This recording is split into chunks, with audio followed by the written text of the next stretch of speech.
사도행전 3장 말씀 1절에서 10절까지 함께 봉독합니다.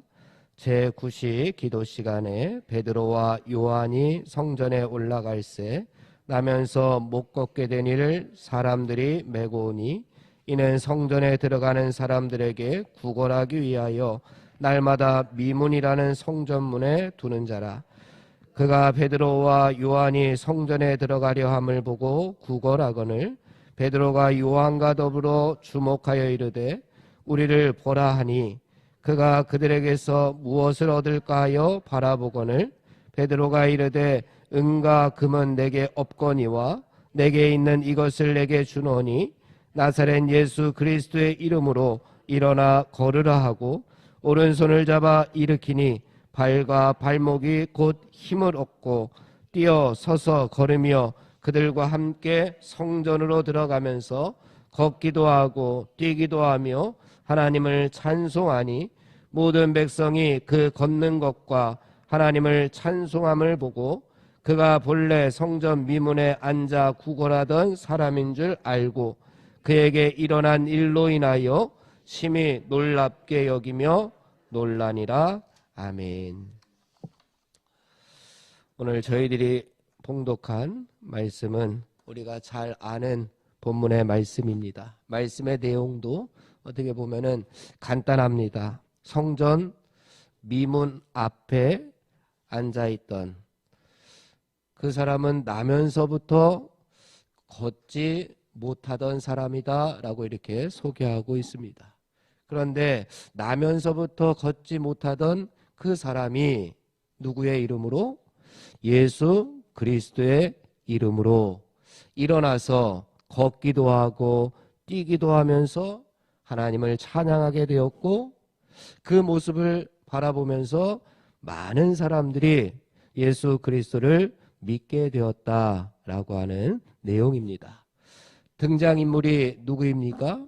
나면서부터 걷지 못하는 사람이 등장합니다. 이 사람은 다른 사람들의 도움 없이는 살아갈 수 없는 사람입니다.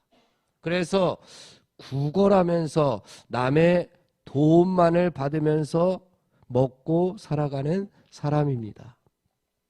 이런 사람을 가리켜서 우리는 거지다, 노숙자다 이렇게 쉽게 이야기를 합니다.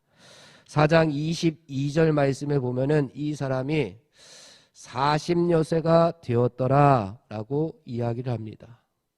그러니까 40년, 42세였더라 라고 했으니 40여 년 동안 나면서부터 걷지를 못했으니 오랜 시간 동안 계속해서 성전 미문 앞에만 있었던 사람입니다.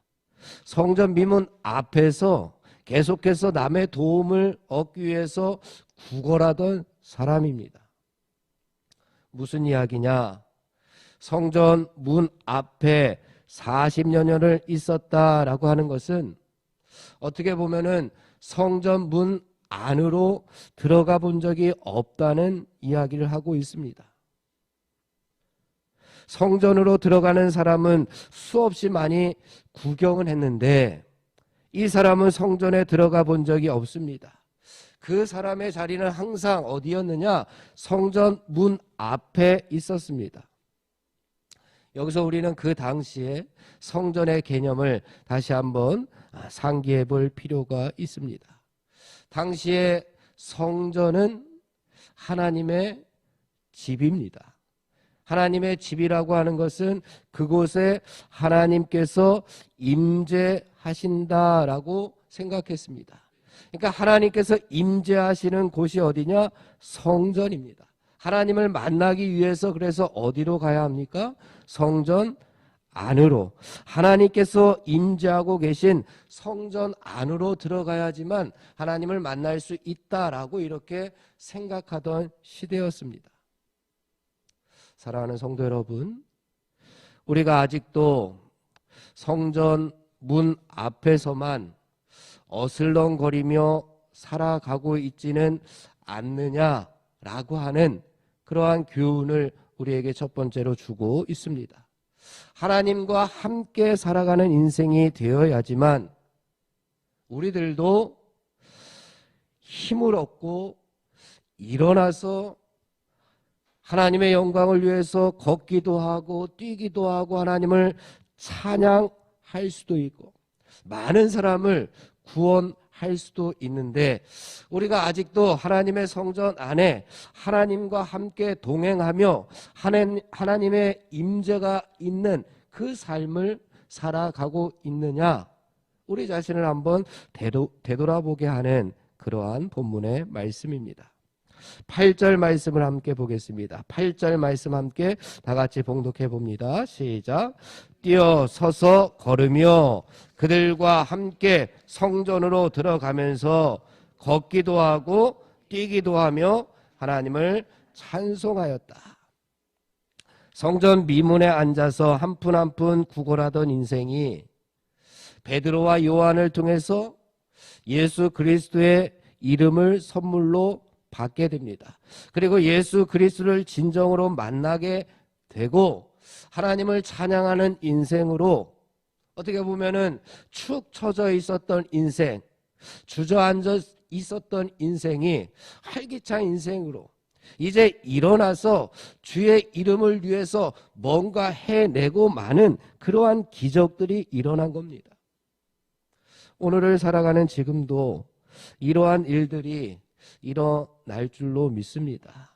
우리 교회를 통해서 또 어려운 이곳에 함께한 우리 한 사람 한 사람을 통해서 이 말씀들이 다시금 재현되기를 원하시는 그러한 예수 그리스도의 마음을 우리가 읽고, 우리 한 사람 한 사람을 통해서 이러한 일들이 이 세상 가운데 일어나게 되기를 간절히 바랍니다. 오늘 말씀, 본문 말씀에 보니까 가장 많이 나오는 동사가 하나 있는데, 그것을 살펴보니까 그것은 보다라고 하는 동사가 가장 많이 등장하고 있습니다. 3절 말씀을 보시게 되면은 그가 베드로와 요한이 성전에 들어가려 함을 보고 구걸하였다라고 이야기를 합니다. 그런데 4절 말씀에 보니까 또 보다라고 하는 단어가 나오는데, 베드로가 요한과 더불어 주목하였다라고 하는 것도 보다라고 하는 동사가 쓰여졌습니다. 베드로와 요한이 주목하여 본 것은 이 나면서부터 걷지 못하던 사람이 보았던 것과는 조금 다른 단어가 쓰여졌습니다. 앞에 3절의 단어는 헬라어로 에이도라고 하는 동사가 쓰였는데 4절에서는 아테니조라고 하는 동사가 쓰였습니다. 무슨 차이점이 있느냐?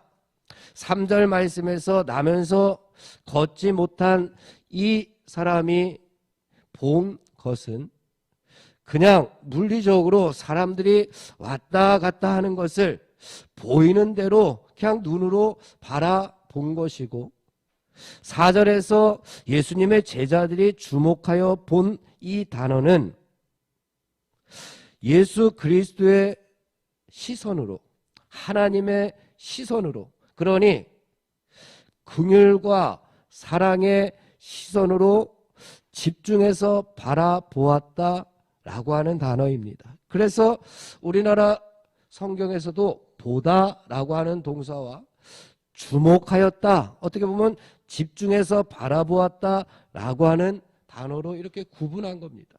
그냥 바라본 것이 아니라 하나님의 시선으로 바라보았더니 그곳에서 하나님의 기적이, 역사가 일어났다라고 하는 겁니다. 이 보다라고 하는 동사를 통해서 오늘 하나님께서 우리에게 두 번째로 은혜를 허락해 주시는데, 그냥 이 세상을 물리적인 모습으로 바라보기만 하고 살아가는 그곳에는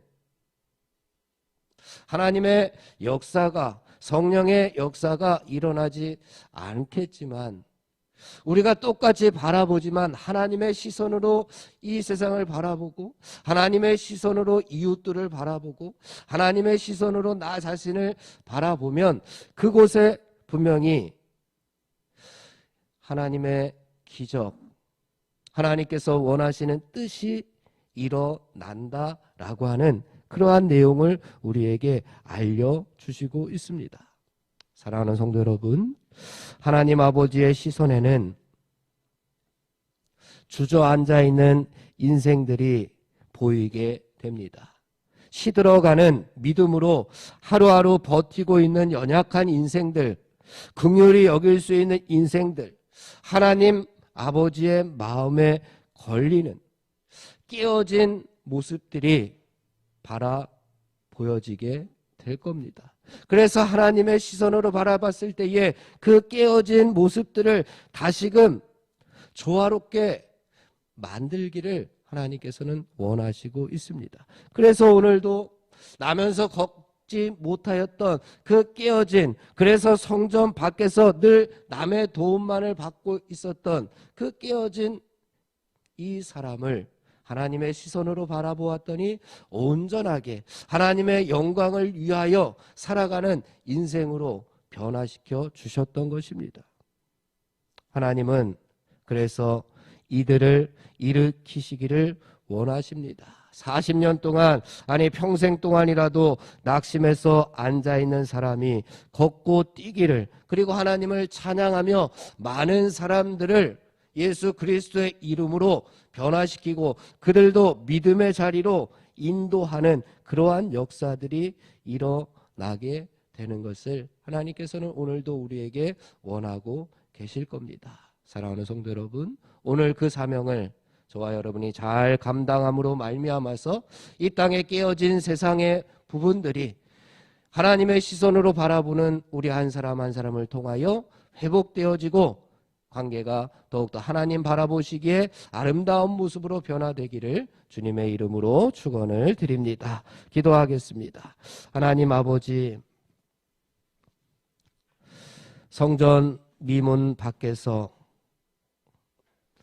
날마다 남의 도움을 받고 살아가던 이 사람이 어찌 보면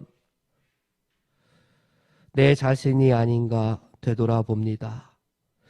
늘 하나님과 동행하며 살아가야 되지만 성전 밖에서 어슬렁어슬렁 거리며 하나님과는 상관없이 살아갔던 인생이 아닌가, 나 자신을 한번 되돌아보며 이제 예수 그리스도의 이름을 힘입고 하나님의 성전, 하나님께서 임재하시는 그곳에서 하나님과 함께 인생을 살아감으로 말미암아 하나님의 뜻을 이루며 하나님을 기쁘시게 하며 하나님의 영광을 드러내는 주님의 백성들이 다 되게 하여 주옵소서. 예수님의 이름으로 기도하옵나이다. 아멘. 합심하여 기도하고 개인 기도하고 돌아가겠습니다. 우리 첫 번째는 부활의 능력과 소망을 품고 하나님 나라를 증언하고 살아내게 하여 주옵소서. 두 번째는 하나님의 말씀이 삶의 기준이 되게 하여 주시옵소서. 세 번째는 김희동 권사님의 의식을 하루속히 회복시켜 주시고 질병과 연약함으로 고통당하는 사랑하는 성도들을 하나님 치유하여 주옵소서. 전쟁과 자연재해와 가난과 억압으로 고통당하는 지구촌 백성들을 하늘의 은혜로 하나님께서 함께하여 주시옵소서. 또 마지막으로 오늘 새벽 예배에 이용원 서울연회 감독님이 참석하셨는데 서울연회가 어제 오늘 이렇게 감신대에서 있습니다. 오늘까지 있는 서울연회 하나님께서 은혜로 함께하여 달라고 우리 합심하여 기도하고 개인 기도하고 돌아가겠습니다.